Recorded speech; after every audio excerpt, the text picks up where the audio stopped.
Hello दोस्तों, quarter 3 के earning के सीजन चालू हुआ है, लेकिन एक जो ट्रेंड है मैं हमेशा देख रहा हूँ पिछले कुछ क्वार्टर से।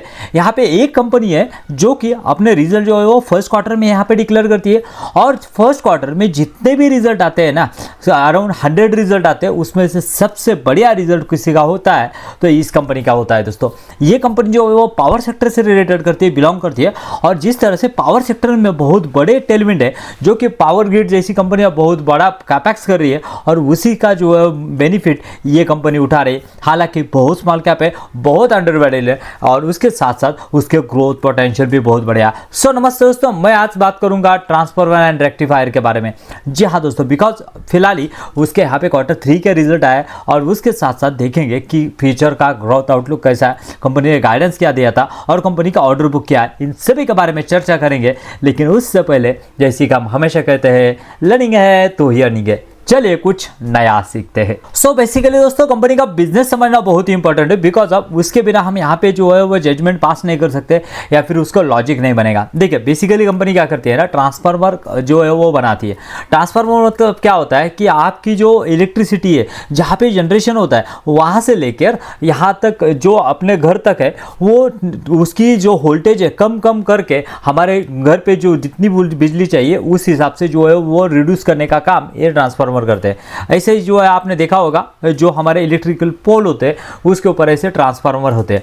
सो उसका एक मेन रीजन है, और ये ट्रांसफार्मर कस्टमाइज ट्रांसफार्मर, जिस तरह की जैसे कि कोई अगर यहाँ पे बड़ी इंडस्ट्री है, मतलब ये बड़ी कंपनी है, उसको कितना किलोवाट का जो है वो ट्रांसफार्मर चाहिए, उस हिसाब से वो कस्टमाइज जो है वो बना के देगी। उसके साथ साथ अगर छोटी कंपनी है तो उसको कितने किलोवाट का चाहिए, उस हिसाब से कस्टमाइज करके यहाँ पे जो है कंपनी बना के देती है। और ये ट्रांसफार्मर बना के देने का काम यहाँ पे ये ट्रांसफार्मर एंड रेक्टिफायर नाम से पता चलता है हमें। और इसमें अगर देखेंगे तो ईपीसी प्लेयर है, यानी इंजीनियरिंग प्रोक्यूरमेंट और कंस्ट्रक्शन के वाले प्लेयर है, अराउंड 30% यहाँ पे जो है वो कंट्रीब्यूट करते हैं। उसके साथ साथ यूटिलिटी मतलब क्या है, ये पावर सेक्टर के जो भी कंपनियां हैं, वो जैसे कि अदानी हो गया, टाटा पावर हो गया, ऐसे जिनको बहुत बड़े बड़े प्रोजेक्ट यहाँ पे एग्जीक्यूट करने रहते हैं, वो यूटिलिटी में आते हैं। उससे अराउंड 44% का रेवेन्यू आता है। और इंडस्ट्री, जैसे कि मैंने कहा, इंडस्ट्री में जैसे रिक्वायरमेंट के हिसाब से जो है वो उनको यहाँ पे ट्रांसफार्मर लगते हैं, उससे अराउंड 26% का रेवेन्यू आता है। सो यह है कंपनी का यहाँ पे रेवेन्यू ब्रेकडाउन। सो उसके साथ में अगर यहाँ पे एक्सपोर्ट का और डोमेस्टिक का कितना रेवेन्यू आता है वो अगर देखना है, तो एक्सपोर्ट से अराउंड 9% का रेवेन्यू, और डोमेस्टिक से अराउंड 91% का रेवेन्यू यहाँ पे आता है। बिकॉज अब क्या है ना, अभी अगर देखेंगे आप यहाँ पे रिन्यूएबल एनर्जी, उसके साथ साथ हाइड्रोजन एनर्जी, और उसके साथ साथ विंड एनर्जी, और ये रिन्यूएबल एनर्जी की वजह से क्या हुआ है ना, बहुत जगह पे यहाँ पे जो है वो एनर्जी प्रोड्यूस हो रही है, और उसको यहाँ पे जो एनर्जी है वो यहाँ पे प्रोडक्शन से यहाँ पे कंज्यूमर तक लाने का काम जो है वो यहाँ पे पावर कंपनियां करती है। और उसके लिए बहुत बड़ी ग्रोइंग डिमांड इस पावर सेगमेंट में बनी हुई है। पावर ग्रिड जैसी बहुत बड़ी कंपनियां इसके ऊपर बहुत बड़ा कैपेक्स यहाँ पे जो है कंटिन्यूसली अनाउंस कर रहे हैं। 30-40,000 तक का भी कैपेक्स जो है वो कंपनी यहाँ पे अनाउंस करती है। सो कंपनी के प्रोडक्शन कैपेसिटी देखेंगे तो कंपनी की कैपेसिटी जो है अराउंड 40,000 किलोवाट, जिसको हम यहाँ पे किलोवाट में यहाँ पे मेजर किया जाता है, कितना ट्रांसफार्मर की कैपेसिटी, उस हिसाब से किलोवाट में जो है वो मेजर होती है। सो यहाँ पे देखिए, ऑर्डर बुक की बात की जाए तो यहाँ पे कंपनी के पास एज ऑफ 31 दिसंबर 2025 को यहाँ पे ऑर्डर बुक जो है अराउंड 5,000 करोड़ की 5,450 करोड़ का ऑर्डर बुक कंपनी के पास है। और कंपनी के पास नए ऑर्डर जो है वो 665 यहाँ पे आए हुए हैं। सो ये ऑर्डर बुक कैसी है, इसके लिए हम यहाँ पे कंपनी का रिजल्ट देखने होंगे। तो चलिए देखते हैं कंपनी का रिजल्ट, जिससे पता चलेगा हमें कि कंपनी की ये ऑर्डर 5,500 करोड़ की ऑर्डर बुक जो है वो कितनी अच्छी है या फिर कितनी सस्टेनेबल है। देखिए, यहाँ पे अगर कंपनी के रेवेन्यू की बात की जाए तो रेवेन्यू देखिए यहाँ पे किस तरह से बढ़ा है। क्वार्टर 3 के रिजल्ट हम यहाँ पे डिस्कस कर रहे हैं। देखिए, यहाँ पे अगर देखेंगे क्वार्टर 3 2025 में यहाँ पे लास्ट ईयर रेवेन्यू था कंपनी का अराउंड यहाँ पे 560 करोड़, वो बढ़ के हो चुका है 736 करोड़। यानी यहाँ पे देखेंगे तो 32% की फिनोमिनल ग्रोथ हमें यहाँ पे देखने को मिलती है। इतना ही दोस्तों, यहाँ पे जितने यहाँ पे रेवेन्यू बढ़ा है ना, उससे भी ज़्यादा यहाँ पे कंपनी का EBITDA बढ़ा है। देखिए, कंपनी का EBITDA की बात की जाए तो कंपनी का EBITDA जो लास्ट ईयर था कि जो कि अराउंड यहाँ पे 94 करोड़ कंपनी का EBITDA था, वो बढ़ के यहाँ पे 129 करोड़ हुआ। यानी यहाँ पे EBITDA में 38% की ग्रोथ हमें देखने को मिलेगी। इतना ही नहीं, यहाँ पे EBITDA जिस जैसे बढ़ा है ना, उससे भी वैसे ही कंपनी का मार्जिन भी बढ़े। कंपनी के मार्जिन जो कि 16.76% के EBITDA मार्जिन थे, वो बढ़ के 17.54% हो गए। यानी EBITDA बढ़ा है, EBITDA मार्जिन भी बढ़े। और पैट में देखना होगा कि किस डायरेक्शन में यहाँ पे पैट जो है वो चेंजेस हुए हैं। देखिए पैट की बात की जाए तो यहाँ पे पैट जो है वो 55.51 करोड़ का पैट 76 करोड़ का हुआ है। और एज वेल एज पैट में देखेंगे तो 37% की ग्रोथ है। और पैट मार्जिन में भी यहाँ पे ऑपरेटिंग लेवरेज मिल रहा है कंपनी को। यहाँ पे देखेंगे तो अराउंड 9.77% की यहाँ पे पैट मार्जिन जो है वो 10.26% हुआ है। यानी यहाँ पे देखेंगे तो यहाँ पे रेवेन्यू तो 32% से बढ़ा है, लेकिन यहाँ पे पैट 37% से बढ़ा है। यानी ऑपरेटिंग लेवरेज जो है वो कंपनी यहाँ पे लेके जा रही है। लेकिन इसके पीछे की रीज़न क्या है? बिकॉज ऑफ क्या है ना, कंपनी यहाँ पे तेजी से यहाँ पे जो है वो कैपेक्स कर रही है, एक्सपेंशन कर रही है। और उसी वजह से यहाँ पे कंपनी का ऑपरेटिंग लेवरेज जो है वो मिलता हुआ दिख रहा है। यहाँ पे देख सकते हैं कि EBITDA मार्जिन्स भी यहाँ पे कंपनी के ग्रो कर रहे हैं, पैट मार्जिन्स भी ग्रो कर रहे हैं। और इसके लिए अभी बात करते हैं कि ये जो 5450 करोड़ का कैप ऑर्डर बुक कंपनी के पास है, वो कितने दिन तक चलेगा। बिकॉज अब ये बहुत ही इंपॉर्टेंट रहता है कोई भी EPC कंपनी के लिए। यहाँ पे देख सकते हैं कंपनी की अगर बात की जाए तो अराउंड लास्ट ईयर या फॉर 2025 में कंपनी ने रेवेन्यू बनाया था, अराउंड 2000 करोड़ का रेवेन्यू बनाया था। तो 2000 करोड़ के ऊपर हम यहाँ पे 30% का भी यहाँ पे जो है कंपनी ने गाइडेंस कितना दिया था, इसके बारे में हम आगे बात करेंगे। तो अराउंड 2 ईयर्स की जो रेवेन्यू पॉसिबिलिटी हमें देखने को मिलती है। अगले 2 साल कंपनी आराम से जो है अपना बिजनेस कर सकती है। और कंटिन्यूसली यहाँ पे जो है वो ऑर्डर इनफ्लो जो है वो आ ही रहा है।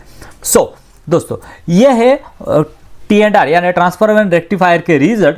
अभी देखना है कि कंपनी ने गाइडेंस कितना दिया था, डील कैसी बन रही है, और PVR वैल्यूएशन का कंसर्न देखेंगे। उससे पहले देखेंगे कि यहाँ पे देखेंगे तो इन्वेस्टर पैटर्न में क्या चीज़ें जो है हुई है। देखिए यहाँ पे देखेंगे तो प्रोमोटर ने अपनी होल्डिंग धीरे धीरे कम की है, लेकिन यहाँ पे अगर कोई आया हुआ है, अगर यहाँ पे देखेंगे एक बात हमें गौर करनी है कि यहाँ पे इंडियन मार्केट में FI जो अपनी होल्डिंग कम कर रहे हैं, निकाल रहे हैं। लेकिन यहाँ पे देखेंगे तो यहाँ पे ट्रांसफर एंड रेक्टिफायर में अराउंड 11.21% की होल्डिंग FIS की है। DIS की होल्डिंग भी यहाँ पे जो है 0 से अराउंड 6% चली गई है। और पब्लिक जो है वो यहाँ पे रिड्यूस हुए, जो कि 25% से यहाँ पे अराउंड 18% तक यहाँ पे पब्लिक आ चुकी है। यानी जो स्ट्रॉन्ग हैंड में यहाँ पे ज़्यादा होल्डिंग जाती हुई दिख रही है, पब्लिक के हाथ से जो है वो होल्डिंग यहाँ पे निकाली जा रही है। सो दोस्तों, आप बात करते हैं कि यहाँ पे वैल्यूएशन कैसे है। लेकिन उससे पहले दोस्तों, अगर सही में आपको ये वीडियो अच्छा लग रहा है, बिकॉज अब क्या है ना, इसके लिए बहुत ज़्यादा रिसर्च लगती है, यहाँ पे कंटिन्यूसली अपडेशन लगता है, तो आप यहाँ पे जो है वो लाइक कर सकते हैं हमारे मोटिवेशन के लिए। सो अब बात करते हैं कि यहाँ पे जो है कंपनी का परफॉर्मेंस कैसा है और कंपनी कहाँ तक देख रही है अपने आप को। देखिए फॉर 2025 की बात की जाए तो 2000 करोड़ का रेवेन्यू था। और उसके ऊपर कंपनी ने पैट जनरेट किया था 218, यानी अराउंड 10 to 11% के मार्जिन, पैट मार्जिन के साथ में कंपनी चल रही है। लेकिन TTM की बात की जाए ना, तो कंपनी के पैट मार्जिन जो है वो अराउंड 12.36 पर है। सो हम यही अज्यूम करके चलेंगे कि यही पैट मार्जिन जो है वो पूरे FY 2026 के लिए लेके जाएंगे। तो कंपनी ने क्या गाइडेंस दिया था, ये 2000 का यहाँ पे जो ये था ना, रेवेन्यू था ना FY 2025 का, इसको हम 30% से ग्रो करेंगे। यानी कंपनी ने गाइडेंस दिया था कि 2600 का गाइडेंस यहाँ पे 2026 के लिए दिया था। अगर हम यहाँ पे 30% का ये ग्रोथ पकड़ते तो वो रेवेन्यू निकल के आएगा यहाँ पे 2622, यानी 2600 हम यहाँ पे अज्यूम करके सकते हैं। सो यहाँ पे देखिए, अगर 2600 करोड़ के ऊपर यहाँ पे पैट मार्जिन हम यहाँ पे 12.36 निकालते हैं तो 324 करोड़ का रेवेन्यू आएगा। और जो आपको पी अभी 27 का दिख रहा है, तो वो जो है वो आ जाएगा आपका 25 का पी। और अगर आप देखेंगे तो वो गाइडेंस के अकॉर्डिंग यहाँ पे कंपनी ने 66% अभी तक अचीव किया। कितना? 1726% का रेवेन्यू जो है वो कंपनी ने अचीव किया। और अगर हमें देखना होगा कि ये 34% बचे हुए एक क्वार्टर में कंपनी क्या अचीव कर पाएगी।